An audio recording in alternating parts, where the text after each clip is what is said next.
हमने कल डिस्कस किया था आइसोबैरिक प्रोसेस के बारे में कि आइसोबैरिक प्रोसेस लाइन बनता है, सॉरी इसका लीनियर नहीं बनेगा, क्योंकि लीनियर का मकसद है वो रिलेशन जिसमें एक चीज जितनी बढ़े दूसरी चीज उतनी बढ़े। यहाँ पे प्रेशर नहीं बढ़ता, तो ये लीनियर रिलेशन नहीं है, ये भी लीनियर रिलेशन नहीं है, और ये जो होता है ये क्या होता है, लीनियर रिलेशन। ठीक है।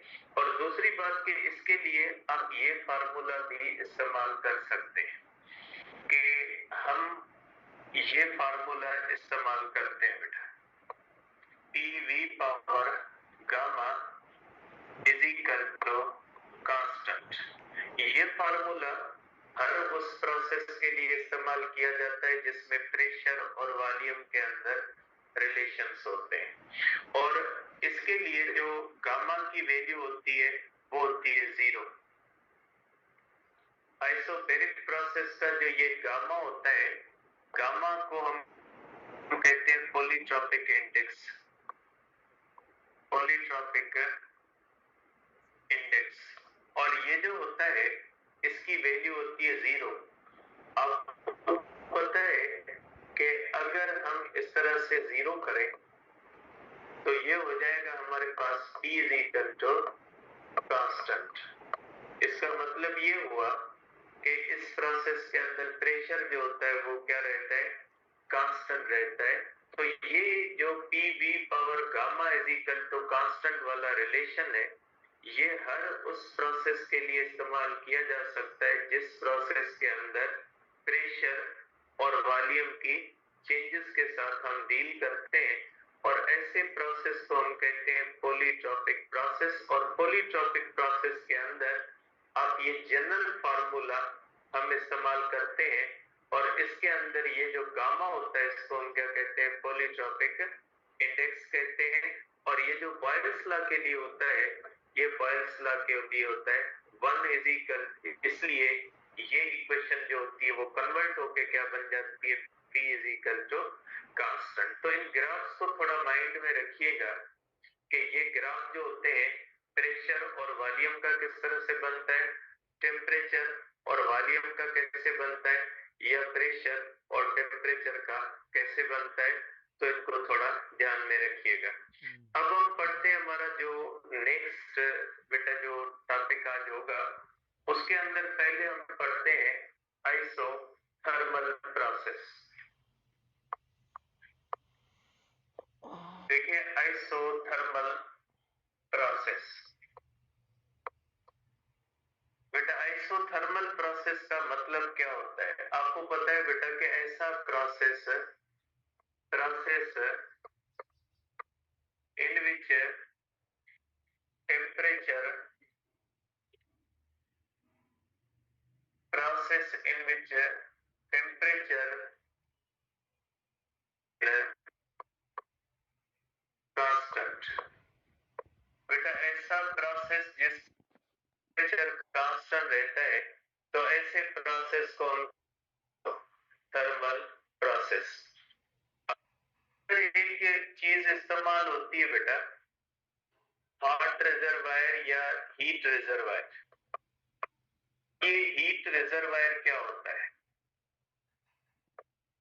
देखिए बेटा हीट रिजर्वायर का मतलब body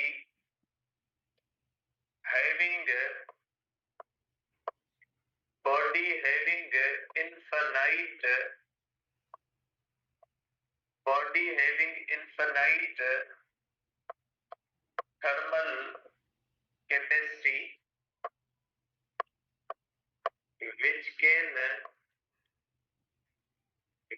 can absorb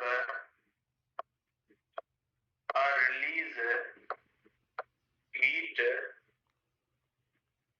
at constant temperature।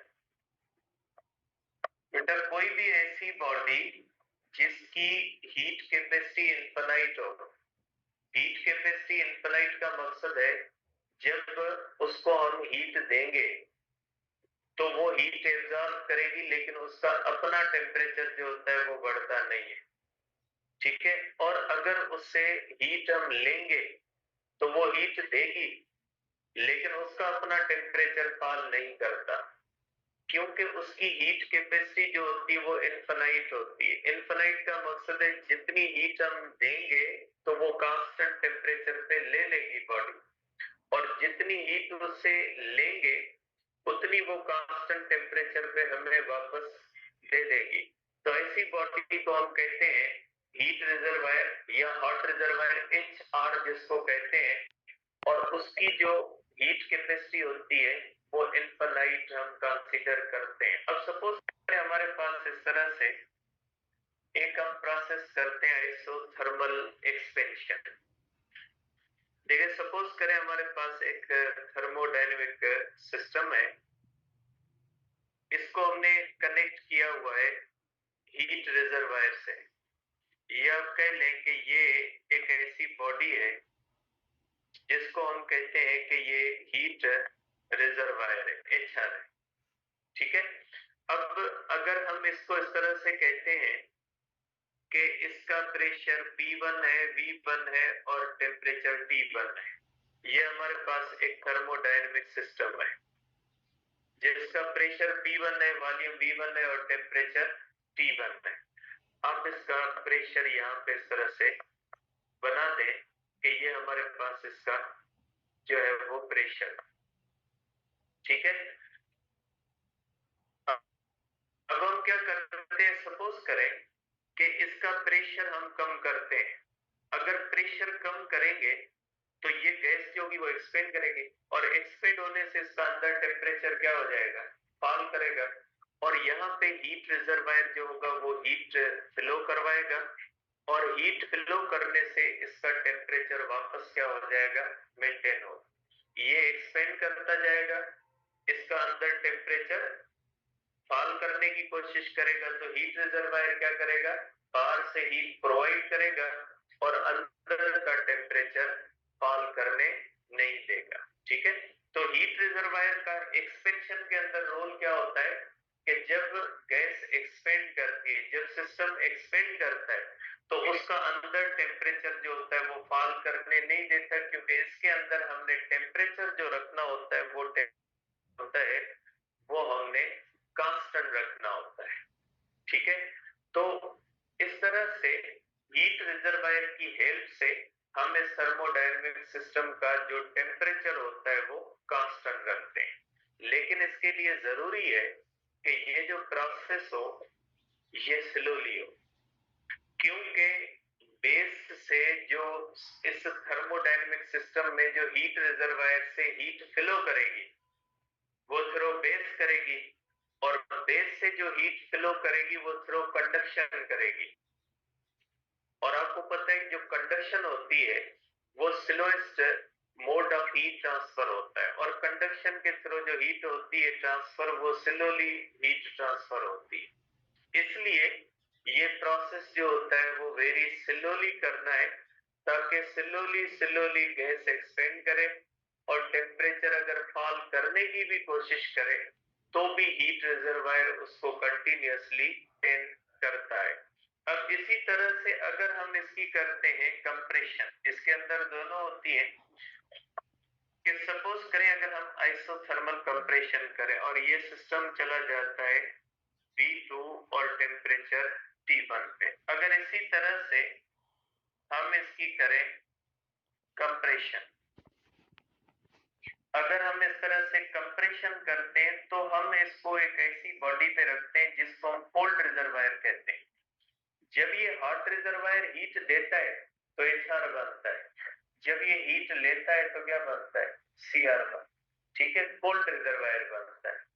क्योंकि जब ये हीट देता है तो ये टेम्परेचर को मेंटेन करता है, ये दे रहा है, इसका अपना टेम्परेचर फॉल नहीं करता।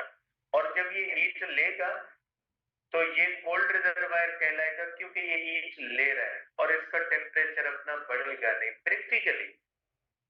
प्रैक्टिकली हमारा जो एटमॉस्फेयर होता है ना वो ऐसा ही है।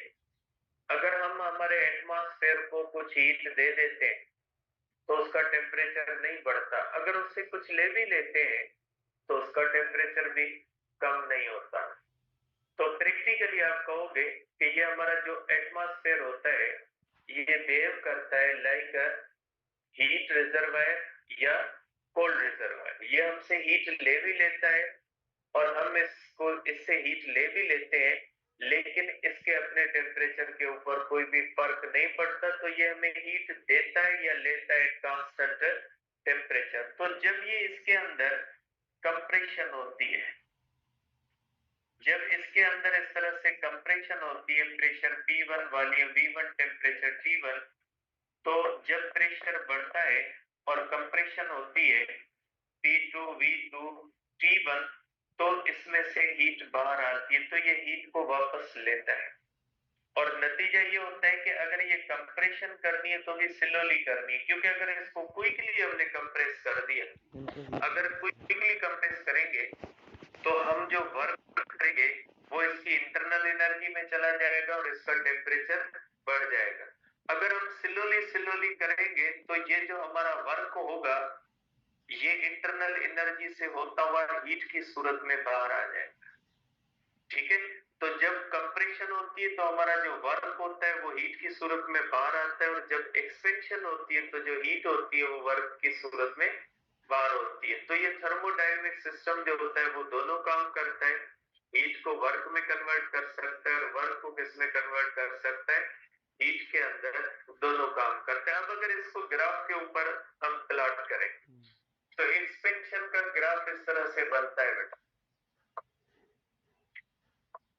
अगर हम इसको ग्राफ के ऊपर प्लॉट करें तो प्रेशर और वॉल्यूम के दरमियान अगर हम ग्राफ बनाएं, देखिए ये प्रेशर है, वॉल्यूम है।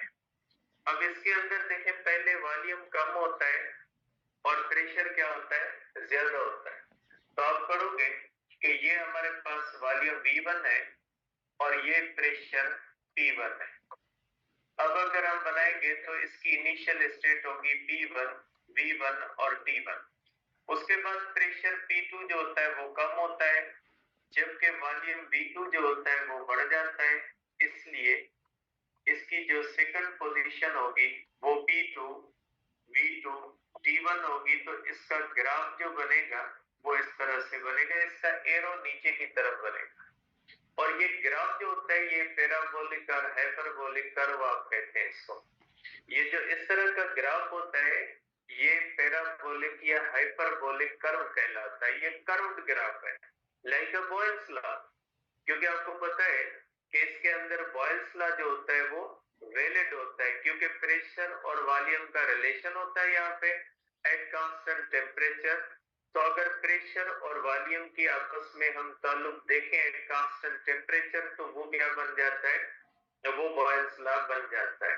अब इसके नीचे ये जो एरिया होती है, इसके नीचे ये जो एरिया होती है ना, ये एरिया जो बन जाती है ये बन जाती है वर्क के बराबर।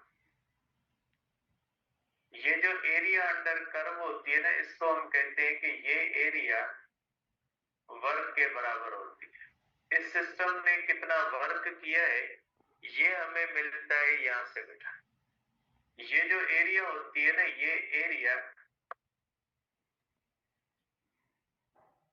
ये जो हमारे पास बेटा एरिया होती है, ये area is equal to work. अब इसकी एरिया आप कैलकुलेट कैसे करोगे? देखिए इसकी एरिया आप किस तरह से कैलकुलेट कर सकते हैं बेटा, लेंथ इनटू विड्थ से कर सकते हैं, जैसे आइसोबैरिक के अंदर करते हैं। Length into width is equal to area. इसको नहीं कर सकते बेटा, क्योंकि यहां से इसकी लेंथ अलग है और डिफरेंट जगहों पे इसकी लेंथ क्या होती है, डिफरेंट। तो इसको हम कैलकुलेट करते हैं work done by variable principle के ऊपर। इस तरह से हम पूरी एरिया को स्मॉल स्ट्रिप्स के अंदर तकसीम करते हैं और हर स्ट्रिप की एरिया को अलग कैलकुलेट करते हैं और फिर सब एरिया को आपस में सम कर देते हैं। ये एक लंबा प्रोसेस होगा, ये सिंपली आपको माइंड में रखना है कि इसकी एरिया को आप डायरेक्ट इस तरह से फाइंड नहीं कर सकते with the help of length into width formula, क्योंकि अगर लेंथ और विड्थ के फार्मूला वहां पे लगता है जहां पे एक जैसी लेंथ और विड्थ हो, लेकिन यहाँ पे एक साइड से लेंथ अलग है और दूसरी साइड से लेंथ क्या होती है, अलग होती है। इसलिए आप इसको direct formula length into width से कैलकुलेट नहीं कर सकते, इसको अपने स्टेप्स के अंदर तकसीम करना होता है। जैसे हम work done by variable force को कैलकुलेट करते हैं, उसी तरह से हम इसको कैलकुलेट कर सकते हैं। अब अगर इसका हम ग्राफ करें बिटवीन जो है वो कंप्रेशन का बेटा,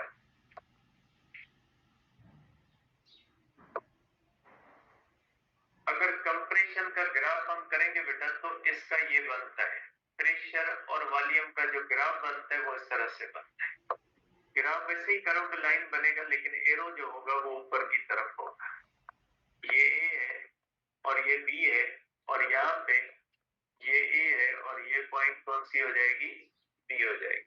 और इसके अंदर भी ये एरिया जो होगी वो किसके बराबर हो जाएगी, वर्क के। अब अगर इसके अंदर फर्स्ट लॉ ऑफ थर्मोडायनेमिक्स लगाते हैं, according to first law of thermodynamics, अगर फर्स्ट लॉ ऑफ थर्मोडायनेमिक्स को डिस्कस करते हैं यहाँ पे कि फर्स्ट लॉ ऑफ थर्मोडायनेमिक्स इस सिस्टम के लिए क्या कहता है। देखिए बेटा, फर्स्ट लॉ ऑफ थर्मोडायनेमिक्स कहता है कि आप किसी भी थर्मोडायनेमिक सिस्टम को जब हीट दोगे तो वो दो कामों में चली जाएगी, ठीक है। अब यहाँ पे टेम्परेचर कांस्टेंट रहता है, therefore change in internal energy क्या होती है, चेंज इन इंटरनल एनर्जी जो होती है वो जीरो होती है। इसलिए टोटल जो हीट होती है वो किसमें चली जाती है, वर्क के अंदर चली जाती है।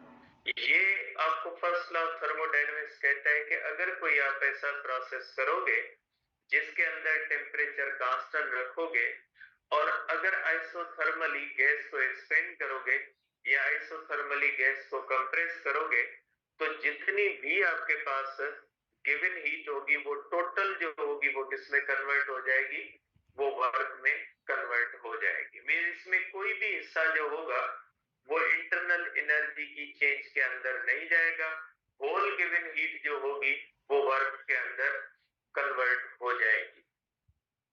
अब यही ड्रॉबैक भी कहा जाता है, इसी को हम फर्स्ट लॉ ऑफ थर्मोडायनेमिक्स का ड्रॉबैक कहते हैं। इसी के ऊपर सेकंड लॉ ऑफ थर्मोडायनेमिक्स को एतराज है कि फर्स्ट लॉ ऑफ थर्मोडायनेमिक्स जो ये कंडीशन बताता है ये प्रैक्टिकली पॉसिबल नहीं है, प्रैक्टिकली ऐसा नहीं हो सकता, प्रैक्टिकली ऐसा होना इम्पॉसिबल है कि आप ये कहें कि इसके अंदर जो है वो टोटल हीट जो होती है वो वर्क के अंदर कन्वर्ट होती है। अब अगर इसके ऊपर आप ये प्रोसेस इस्तेमाल करें बेटा, ये भी पॉलीट्रॉपिक प्रोसेस है, अगर इसके ऊपर आप ये फार्मूला इस्तेमाल करें PV power gamma is equal to constant, तो इसका जो बेटा गामा होता है ये 1 होता है।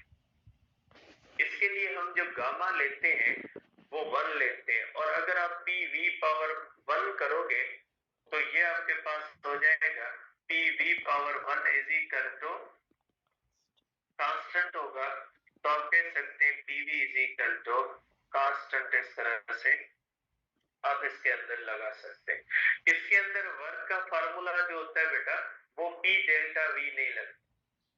इसके अंदर वर्क को कैलकुलेट करने के लिए आप ये नहीं कर सकते कि delta Q is equal to P delta V, क्योंकि पी डेल्टा वी जो वर्क का फार्मूला है वो सिर्फ और सिर्फ किसके लिए होता है, आइसोबैरिक के लिए होता है। इसके भी कुछ ग्राफ आप देख लें कि इसके ग्राफ जो होते हैं वो किस तरह से होते हैं।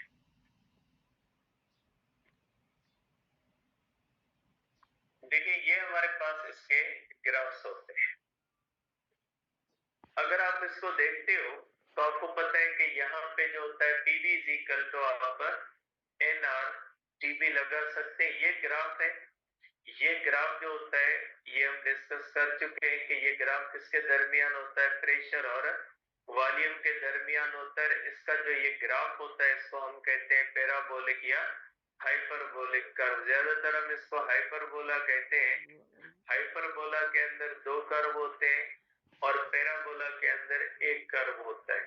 हाइपरबोला इसलिए हम बोलते हैं क्योंकि जो होती है वो एक्सपेंशन भी होती है और कंप्रेशन भी होती है। एक एक्सपेंशन का कर्व होता है और दूसरा किसका होता है, कंप्रेशन का कर्व होता है, इसलिए हम इसको हाइपरबोलिक कर्व बताते हैं। और प्रेशर एट एनी टाइम, ये उसकी प्रेशर की इक्वेशन है। टेम्परेचर किसी भी जगह पे टी कांस्टेंट रहता है, टी नॉट रहता है, और प्रेशर जो होता है वो मल्टी वैल्यूड होता है, क्योंकि इसके अंदर प्रेशर जो होता है वो डिफरेंट जगहों पे डिफरेंट होता है। प्रेशर की वैल्यू चेंज होती रहती है एक्सपेंशन के अंदर या कंप्रेशन के अंदर। अब अगर आप टेम्परेचर के दरमियान और वॉल्यूम के दरमियान आप ग्राफ बनाओगे तो ये स्ट्रेट लाइन बनेगा, क्योंकि आपको पता है इसके अंदर वॉल्यूम बढ़ता भी है और कम भी होता है, लेकिन टेम्परेचर हमेशा कांस्टेंट रहता है। अगर यहाँ पे आप टेम्परेचर और प्रेशर के दरमियान रिलेशन बनाए तो आपको पता है कि प्रेशर तो कम ज्यादा होता है, लेकिन टेम्परेचर जो होता है वो हमेशा कांस्टेंट रहता है, इसलिए इसकी भी इसी तरह से स्ट्रेट लाइन बनेगी। इसके अंदर वर्क आप कैसे फाइंड करोगे, तो ये वर्क के फार्मूले, अगर आप वर्क जो होता है ये होता है 2 पॉइंट, ये बेटा एक्सपोनेंशियल फंक्शन है, उसकी वैल्यू है।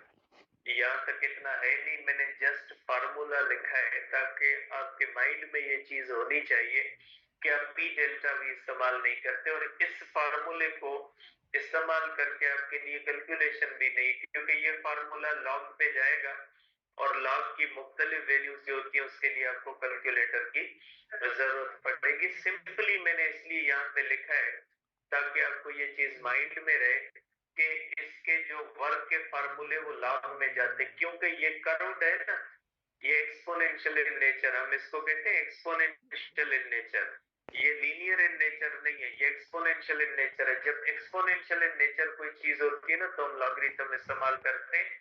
तो ये प्रेशर के सेंस में भी फार्मूले हैं और वॉल्यूम के सेंस में भी फार्मूले हैं। तो आप कह सकते हैं कि वर्क के लिए आप वॉल्यूम के सेंस में ये फार्मूला इस्तेमाल कर सकते हैं और प्रेशर के सेंस में ये फार्मूला इस्तेमाल कर सकते हैं। तो ये सिंपल डिस्क्रिप्शन थी कि आइसोथर्मल प्रोसेस किसको कहा जाता है। अब जिस तरह से कल हमने डिस्कस किया था सिंपली आइसोबैरिक प्रोसेस किसको, फिर हमने ये डिस्कस किया था कि हमारे लिए इसकी इंपॉर्टेंस क्या है, कि हम इसको किस सेंस में देखते हैं। तो ये जो प्रोसेस है ये बहुत सारी चीजें बताता है, इसके अंदर ड्रॉबैक्स आते हैं फर्स्ट लॉ ऑफ थर्मोडायनेमिक्स के, ठीक है। तो ये बहुत सारी चीजें होंगी, इसलिए इसको कल डिस्कस करते हैं, टाइम कम है। कल किसी बच्चे ने मुझसे क्वेश्चन पूछा था बॉयज क्लास में, क्वेश्चन स्टैंडर्ड वाला था, तो मैं आपको उसका भी बता देता हूँ कि उस क्वेश्चन का सेंस क्या था या उस क्वेश्चन का मकसद क्या था। देखिए कल हमने पढ़ा था एक टॉपिक जिसके अंदर हमने ये पढ़ा था कि अगर कोई थर्मोडायनेमिक सिस्टम होता है और उसकी चेंज इन वॉल्यूम जीरो होती है, सपोज करें ये इस तरह से, थोड़ा ध्यान से समझिएगा बेटा, क्वेश्चन अच्छा था और एक उसके अंदर एक लॉजिक भी था, तो इसलिए ये इसको ध्यान में रखिएगा। सपोज करें ये एक थर्मोडायनेमिक सिस्टम है, इसके अंदर हमने ये तो पढ़ा है कि अगर इसको हम हीट दे और इसके अंदर चेंज इन वॉल्यूम जीरो हो तो वर्क जीरो होगा, ठीक है। ये आप समझते हैं, क्योंकि वर्क किस पे डिपेंड करता है, चेंज इन वॉल्यूम पे डिपेंड करता है, ठीक है। ये सिंगल प्रोसेस है, एक ही प्रोसेस है, एक सिलेंडर लिया, पिस्टन लिया, सिलेंडर है, उसको हीट दी। लेकिन अगर हम करते हैं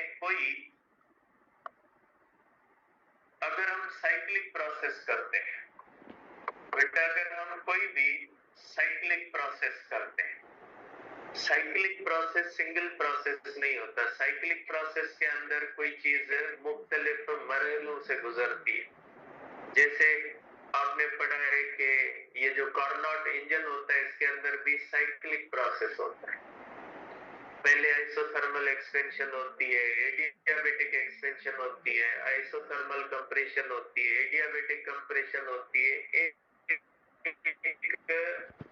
4 जगहों से गुजर के ये वापस पहुंचता है, ठीक है। तो इसके अंदर साइक्लिक प्रोसेस के अंदर भी P1 V1 T1 is equal to final, ये बराबर होते हैं। और जब इनिशियल वॉल्यूम और फाइनल वॉल्यूम सेम होता है तो चेंज इन वॉल्यूम 0 होती है। लेकिन इसमें वर्क नहीं होता, ये भी वर्क 0 नहीं होता, ये हमने कल डिस्कस किया था। साइक्लिक प्रोसेस के अंदर भी इनिशियल और फाइनल देखें तो चेंज इन वॉल्यूम क्या होती है? 0। मतलब ये कि अगर चेंज इन वॉल्यूम 0 है तो वर्क 0 है, चेंज इन वॉल्यूम 0 है तो वर्क 0 नहीं। साइक्लिक प्रोसेस के अंदर इनिशियल और फाइनल बराबर होते हैं, चेंज 0 होती है तो वर्क 0 नहीं होता। अब बच्चे ने ये क्वेश्चन पूछा कि अगर चेंज इन वॉल्यूम 0 है तो वर्क हो भी सकता है, नहीं भी हो सकता, तो क्या कोई ऐसी कंडीशन होती है कि जिसमें चेंज इन वॉल्यूम तो हो लेकिन वर्क 0? ठीक है, ये जो होता है ये होता है हमारे पास फ्री एक्सपेंशन के अंदर, कि जब कोई भी गैस जो होती है वो फ्रीली एक्सपेंड करती है। फ्रीली एक्सपेंशन का मकसद होता है कि जब आप किसी भी गैस को आप ले जाएं ऊपर स्पेस के अंदर और उसको सिलेंडर है उसको स्पेस के अंदर ले जाएं और उसको खोल दे वहां पे, तो गैस क्या हो जाएगी? वो गैस जो होगी वो एक्सपेंड तो करेगी, लेकिन वो गैस के ऊपर कोई एक्सटर्नल प्रेशर नहीं होगा, उसके अंदर प्रेशर का जो होता है वो 0 होता है। तो अगर प्रेशर 0 होगा ना और डेल्टा V तो होगा, चेंज इन वॉल्यूम तो होगी, लेकिन एक्सटर्नल प्रेशर अगर 0 होगा तो P डेल्टा V के फार्मूले से P 0 होगा तो वर्क क्या होगा? 0। और ये जो फार्मूला है इसके हिसाब से भी क्या होगा? इसके हिसाब से भी वर्क क्या होगा? क्योंकि P तो है ही नहीं, तो वर्क क्या हो जाएगा? 0 होगा। तो ये डिफरेंट कंडीशंस होती है, इसको माइंड में रखिए।